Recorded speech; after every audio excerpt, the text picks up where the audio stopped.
क्या हुआ था, देखिए जरा chapter 8 11th class mechanical properties of solids में वी हैव इंट्रोड्यूस्ड स्ट्रेस। ठीक है सर, हमने क्या स्टार्ट करा है, स्ट्रेस। स्ट्रेस क्या होता है, डिफॉर्मिंग फोर्स पर यूनिट एरिया। क्या होगा जी, फोर्स पर यूनिट एरिया, डिफॉर्मिंग फोर्स पर यूनिट एरिया। एफ क्या है, deforming force, and a area. What is its SI unit, newton पर metre square, known as 1 pascal, scientist के नाम पे। टाइप्स ऑफ स्ट्रेस, ये मुझे ध्यान आ रहा है, हमने पढ़ लिया था, देखें जरा रिपीट करेंगे। First one is normal expansion stress. Second one is normal compression stress. Third one is tangential और shear stress। What are the three? Let us talk one by one। तीनों का जो बेसिक फॉर्मूला है वो same है, force पर unit area. All are same, force पर unit area. But क्या काम करता है फर्स्ट में, फोर्स पर यूनिट एरिया। नॉर्मल मतलब परपेंडिकुलर, नॉर्मल यानी फोर्स पर unit area perpendicular to surface क्या करता है, which increases length. And compression में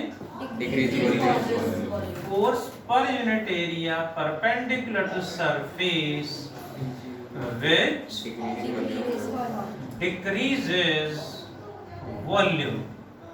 And third is force per unit area tangential to the surface। Tangential means along the surface, which does what,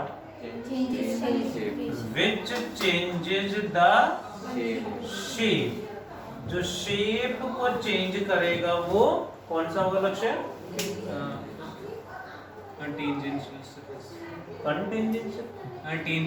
tangential और shear stress। shear means shape, this is। ठीक है जी। अब तीनों ही में कुछ change हो रहा है, increase in length, decrease in volume, change in shape. जो चेंज होगा उस चेंज को बोलेंगे, चेंज को क्या बोलेंगे बताओ, that is known as strain। So strain is defined as the ratio of change in configuration divided by original configuration। configuration में तीनों आ जाएंगे, length, volume and shape। What is its SI unit? Unitless। It is the ratio of same quantity, so unitless। So unitless। Types of strain, निवेश, रुद्राक्ष,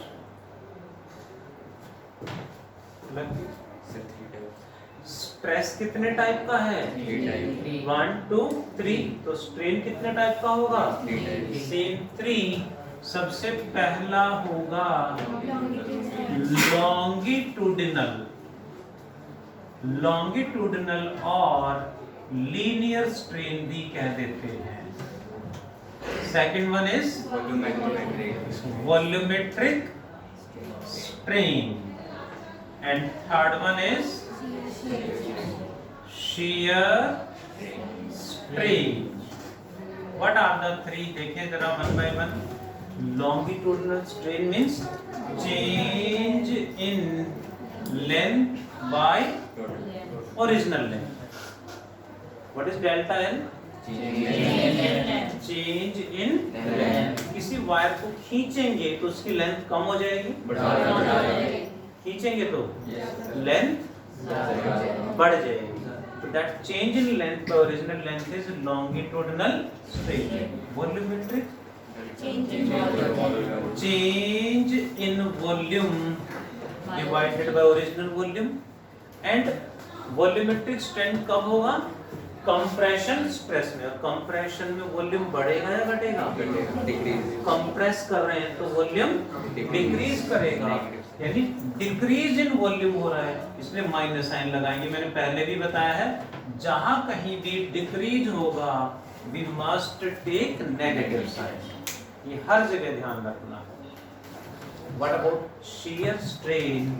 सारे type के strain positive ही आते हैं ना हमेशा. Is angle of shear, right sir.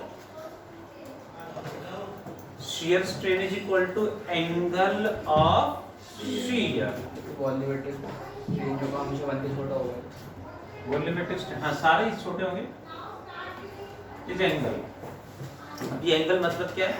Angle of shear is the angle through which shape of a body changes. कैसे?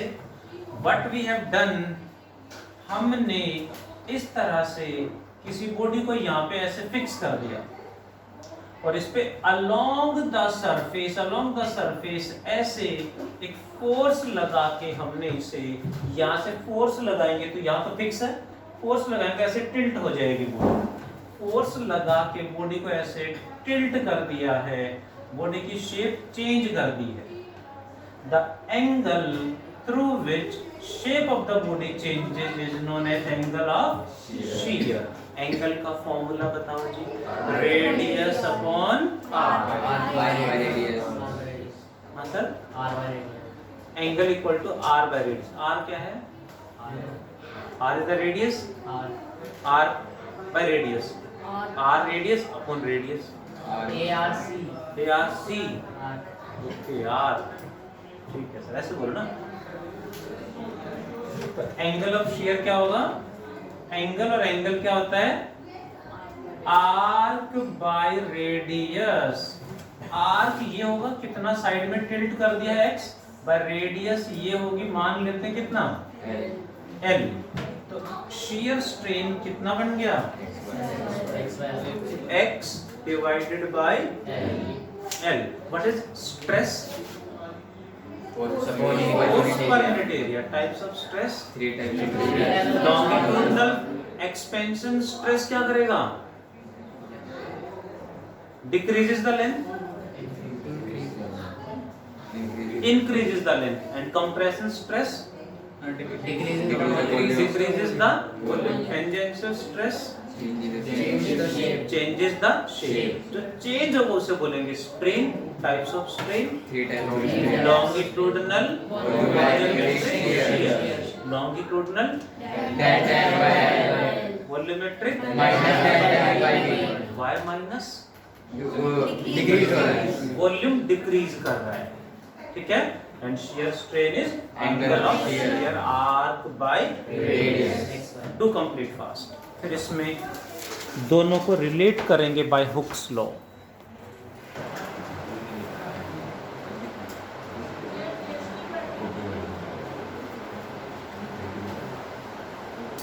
अब स्ट्रेस एंड स्ट्रेन दोनों को आपस में रिलेट कैसे करेंगे देखें जरा.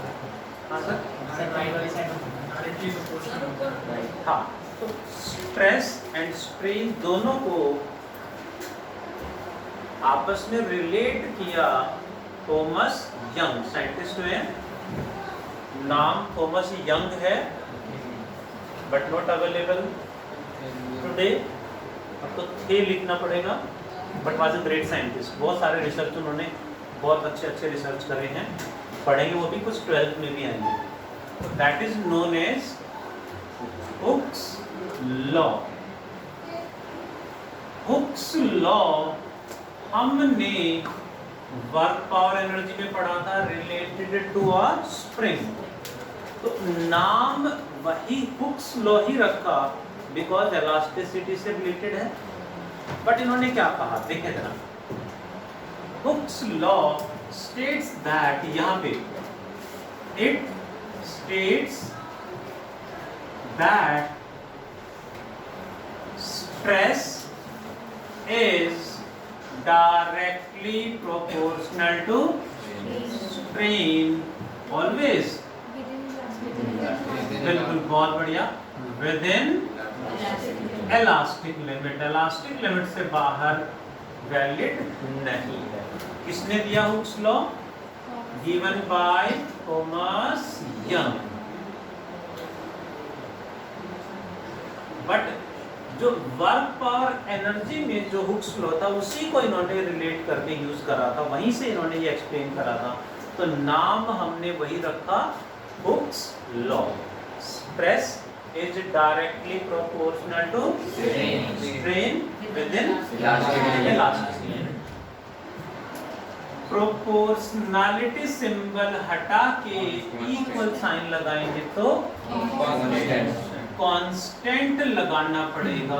के मान लेते हैं, कुछ बुक्स में ई लिख देते हैं, ई लिखे हैं कि कांस्टेंट है, के इनटू स्ट्रेन, तो के क्या बन जाएगा? स्ट्रेन बाय स्ट्रेस, बहुत बढ़िया, stress divided by strain. This constant is named modulus of elasticity और कोफिशिएंट ऑफ इलास्टिसिटी, यानी कोफिशिएंट और modulus of elasticity. This is what is its SI unit? Same as that of stress. क्यों? क्योंकि strain की तो unit नहीं होती, unitless है। तो जो स्ट्रेस की यूनिट वही इसकी यूनिट, स्ट्रेस की यूनिट क्या थी? न्यूटन पर metre square, known as 1 pascal. ठीक है प्रांशु, गेटिंग द थिंग्स?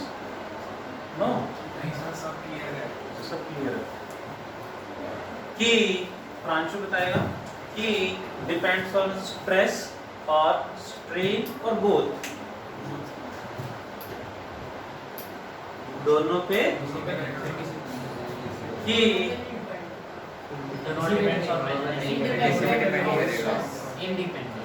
दोनों पे डिपेंड नहीं करेगा सर जी। तो ज्यादा ही क्लियर हो गया तो सर आपने ऑप्शन दिया है, कंफ्यूज होता है। मैंने बोला था, है ना? तो ऑल क्लियर। और बालकनी वाली लास्ट सीट ऐसी होती है ना? ठीक है, वो आसमान वाली हैबिट बनी रह जाती है, वहाँ पे लास्ट सीट पे तो सर वहाँ पे फर्स्ट में बैठते हैं। अच्छा ठीक है, नहीं वहाँ पे लास्ट सीट पे बैठ के क्या करते हैं तो तो यहाँ नहीं सर, कि दोनों पे डिपेंड, मतलब इन दोनों पे डिपेंड नहीं करेगा। क्यों डिपेंड नहीं करेगा जी?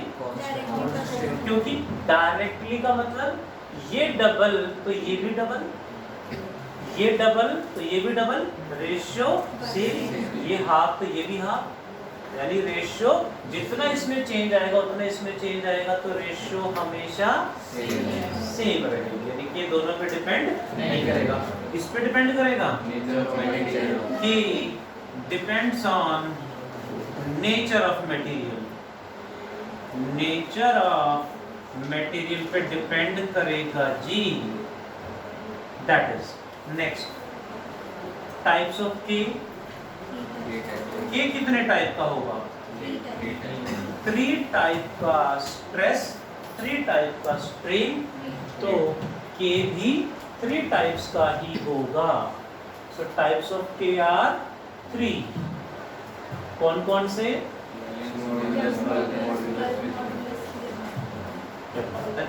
Types of K are 3। सबसे पहले आएगा Young's modulus of elasticity. Young's modulus of elasticity represented by y. सामने जान जी. What about second one? Bulk modulus of elasticity represented by B. And third is shear modulus of elasticity. Shear modulus of elasticity represented by eta. इस symbol को बोलते हैं ETA, eta. N को थोड़ा सा नीचे खींच देते हैं, बोलेंगे क्या? eta. इसको रिप्रेजेंट कर रहा है shear modulus of elasticity को modulus of rigidity भी कह देते हैं. इसको modulus of rigidity भी बताते हैं, लिख सकते हैं. That is फॉर्मूला क्या होगा? यंग्स मॉडुलस में क्या होगा? फोर्स पर unit area divided by longitudinal strain. Bulk modulus force पर unit area divided by minus delta V by V volumetric strain. What about shear modulus? Force per unit area divided by angle of shear, which is further written as x by m. वही जो हमने तीनों के फॉर्मूले लिखे थे, same. आप यहाँ ध्यान रखने वाला पॉइंट है, एडिशनल पॉइंट है. बल्क मॉडुलस ऑफ इलास्टिसिटी का जो रेसिप्रोकल है उसे कहा जाता है compressibility. What is compressibility? Reciprocal of bulk modulus. Bulk modulus mostly liquids में होता है, और liquids में force per unit area को बोलते हैं applied pressure और change in pressure. Force per unit area को liquid में, solid में भी pressure कह सकते हैं, but liquid में क्या होगा? Applied pressure or change in pressure divided by minus delta V by V. ये ध्यान रखना है. अब क्वेश्चन है, which modulus of elasticity? Young's modulus, bulk modulus, shear modulus में से कौन सा possessed by all the three states of matter? हाँ जी, bulk modulus. Why not Young's modulus? Which one is possessed by all the three states of matter? G. कुछ बच्चों ने कहा bulk modulus. Young's modulus से shear मॉडुलस नहीं होंगे. Why?